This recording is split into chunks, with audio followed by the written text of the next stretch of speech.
Middle School Student's Guide to Academic Success. Today we are going to be reading Conversation 2, Planning and Preparation. Listen, now that we have gone through the process of setting goals, you need a period of reflection to plan the steps necessary to accomplish your goals and to prepare yourself for anything that could happen as you work to execute your plan. Let's start making that plan together. We're going to talk more about daily planning in a future conversation dedicated to time management. For now, let's talk about how planning and preparation can help you accomplish your goals. One successful method of organizing your planning and preparation is to think about your life in 6-month increments. Knowing what you want to do today and tomorrow and next week and next month is important.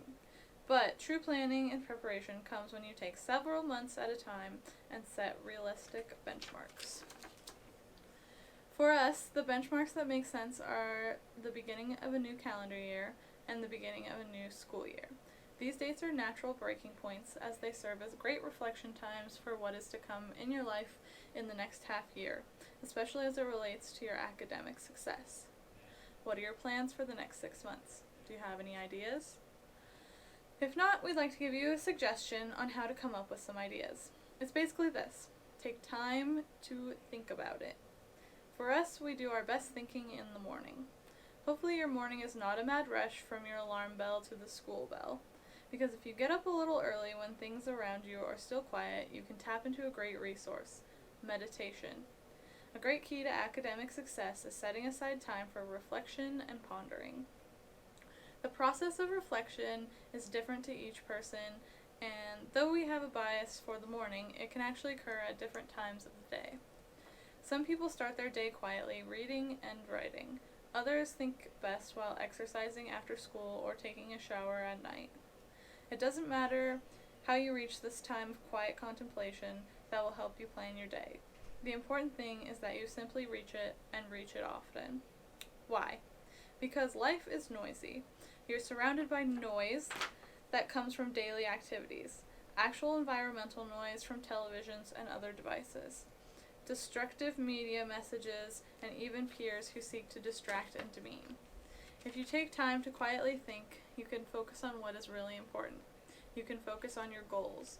You can plan how to accomplish your goals, especially your goal of academic success. The process of reflection is also not something you have to do once a week. In 7 Habits of Highly Effective People, Habit 7, Sharpen the Saw, Dr. Covey explains the need for meditation in our daily lives. Why? Because yesterday's meal is not going to satisfy the hunger you feel today. You need to consistently reflect, consistently meditate, and consistently plan. Now, people have many ways of relaxing and thinking. However, allow us to share a few tips we believe can work for you. Tip 1. Wake up early. Starting your day in reflection or meditation is a remarkable way to achieve your goals because your mind and body are alert. We could spend a lot of time showing you the hundreds of articles about this practice and how it will bring you success, but honestly, just try it and you will realize why it is effective. Start today. Go to bed at a reasonable time and set your alarm for 6 a.m. After you wake up, spend the next hour in a set routine that consists of, but is not limited to, exercising, showering, reading, and writing. After you are done with those things, you can finish getting ready for a day and go to school. Now, we already know that some of you are thinking, great idea, but that's not going to happen. Well, we invite you to try it, and we promise you will learn to love the early morning hours more than any other time of your day because of how productive you will be. Tip 2. Make a habit of thinking through your entire day during your morning routine. What do you need to be prepared for? Who are you going to run into? Is there anything you're forgetting, or are there opportunities that you haven't thought about yet? Tip 3. Make sure you're planning and allowing for enough time to complete your homework. Think about your schedule. How much do you need to set aside to successfully complete your assignments? Tip 4. Use resources to help you plan your time. You can purchase a personal planner. You can utilize a planner app for your phone. You can buy a calendar. You can set up a schedule on your computer. Choose whatever works for you. And guess what? You're young, so that means you have lots of time to try out different things. We simply recommend that you have something you can write down important due dates and personal to-do lists. You will think of several things during the morning and even throughout the day that you need to remember. Write them down. For example, if you know you have a presentation in your history class later in the day, and while your morning routine you have the idea to play a certain video in your presentation, write it down.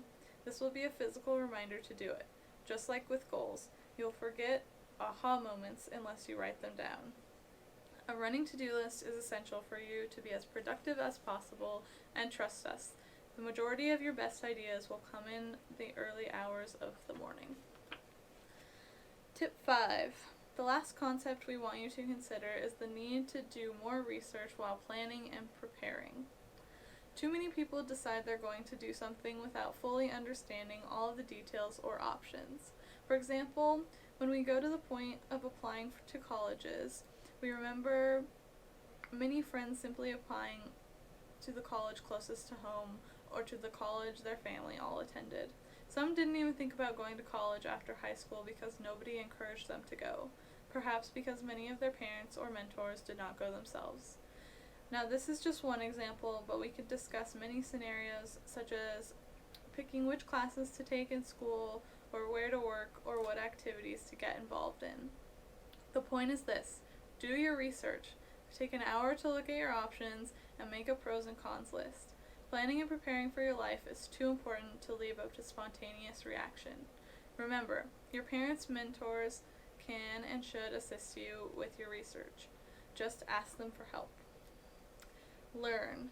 The valedictorian of our high school class, out of 800 plus graduating seniors, was Bryce, and he happened to be one of our best friends. Bryce earned a perfect 4.0 grade point average every quarter in school since the 7th grade, which means he brought home 24 perfect quarterly report cards before he graduated from high school. He is an amazing individual who understands what it means to plan and prepare. Bryce also finished high school with more than 60 college credits, so in addition to his high school diploma, Bryce received his associate's degree and a scholarship to pretty much any college he wanted to attend without having to pay anything.